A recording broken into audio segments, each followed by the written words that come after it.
Bismillahirrahmanirrahim. Assalamualaikum warahmatullahi wabarakatuh. Alhamdulillahirrabbilalamin. Pada video kali ini, pada pertemuan kali ini kita akan melanjutkan lagi kajian kita dalam surah Al-Qasas yang bercerita tentang Nabi Musa alaihissalam.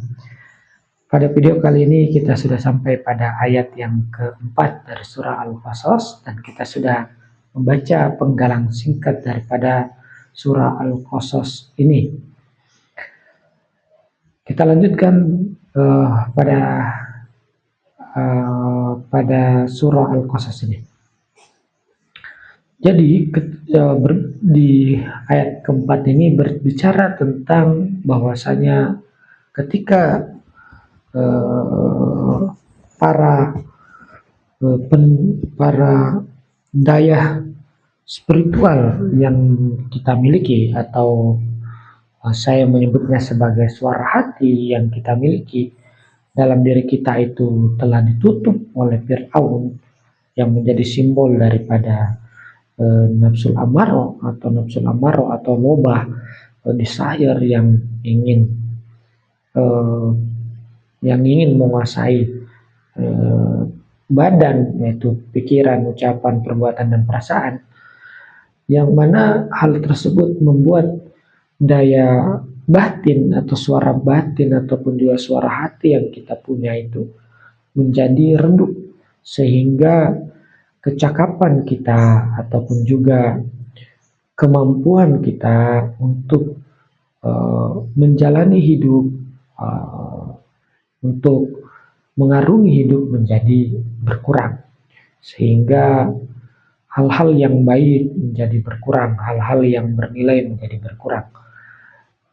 Suara batin yang tidak lagi muncul itu menyebabkan kita sulit melihat sesuatu secara clear atau sebagaimana adanya, sehingga pikiran jernih ataupun perasaan tenang, tindakan yang tepat, ucapan yang pas itu menjadi sangat sulit untuk terlaksanakan, karena pikiran kita selalu berbicara tentang berzuuzon atau berprasangka buruk karena dipengaruhi oleh nafsu amarah, dan juga perasaan kita selalu was-was, sehingga ucapan kita menjadi tidak stabil. Kita lebih cenderung bagaimana ucapan kita menjadi sesuatu yang menghancurkan yang lain, dan juga bagaimana perbuatan kita tidak lagi menjadi berangkat daripada ketenangan batin, tapi berangkat daripada emosi yang meluap-luap, yang menjadi simbol daripada nafsu amarah dalam kitab Al-Quran ini disebut sebagai Fir'aun. Maka pada saat itu kita lanjutkan penggalan ayat dari ayat keempat dari surah Al-Qasas ini, yang mengatakan waja'ala ahlaha syia'an, bahwasanya Fir'aun itu menjadikan penduduk-penduduknya atau penduduk daripada bumi.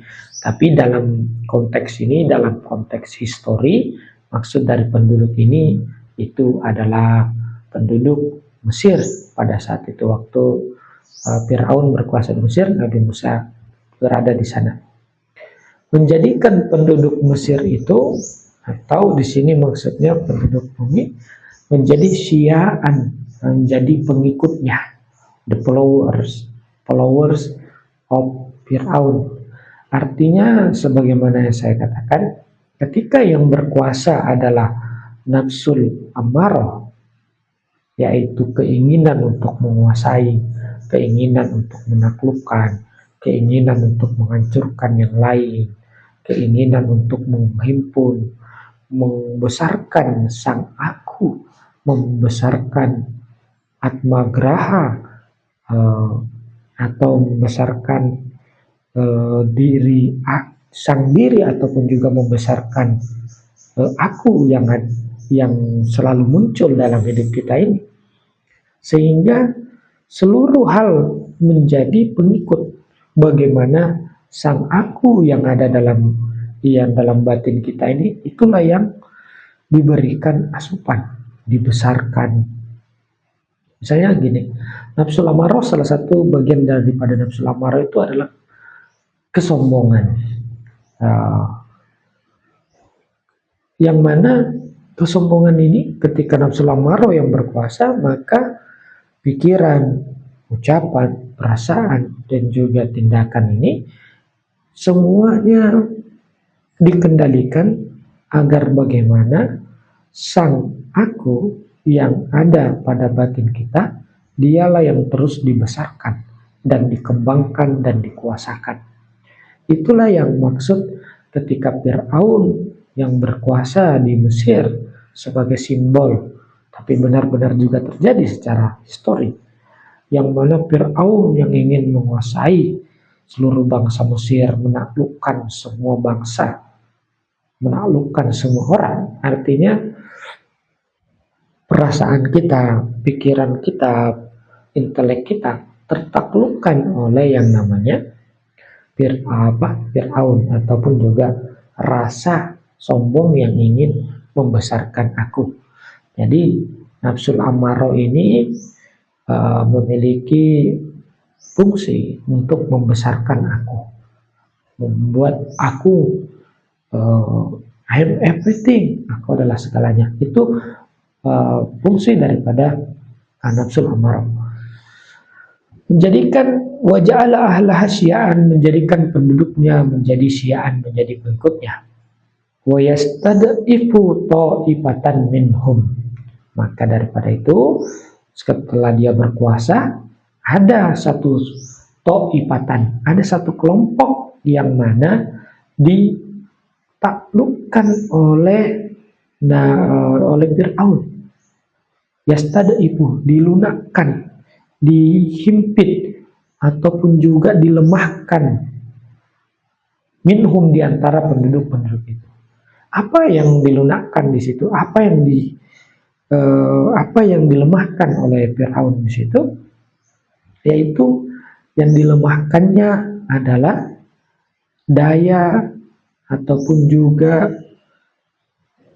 suara batin ataupun juga kemampuan kita untuk berbuat kebaikan, berbuat sesuatu berdasarkan sudut pandang yang jernih, bukan daripada kemarahan, bukan daripada keinginan, greedy, bukan keinginan dalam pengertian saya ingin makan, tapi greedy atau keinginan yang dilandasi pada keharusan bahwa sesuatu itu harus menjadi milik saya, bahwa sesuatu itu harus dibawa kontrol saya, bahwa sesuatu itu harus dibawa perintah saya. Itu yang dimaksud keinginan di sini. Maka daya-daya bahwa dalam diri ini, bahwa kita harus mampu berbagi, ada sesuatu yang kita sebut tadi, mata batin ataupun hati, yang mana selalu ingin berbagi, selalu ingin merangkul. Ini kebalikan daripada Fir'aun yang ingin mengalahkan, ingin menaklukkan. Sedangkan daya batin ini selalu ingin kita untuk berdaya bersama, tumbuh bersama, menjadi hidup bersama, saling membangun ataupun juga saling menguatkan. Daya itu dilemahkan, kemampuan itu dilemahkan, sehingga yang ada adalah penaklukan, yang adalah penguasaan, yang adalah pengontrolan, sehingga daya yang mana berbagi, percaya, dan juga caring to others, dan juga compassion to others, kasih sayang dengan yang lain, semua itu menjadi lemah pada saat itu. Maka inilah pembelajaran yang penting bagi kita, yang kita renungkan, bahwa cerita Nabi Musa, cerita tentang Fir'aun, tidaklah sesuatu cerita yang berada di luar sana, tapi hal tersebut berbicara tentang diri kita sendiri. Walhamdulillahirabbil alamin. Terima kasih banyak. Wassalamualaikum warahmatullahi wabarakatuh.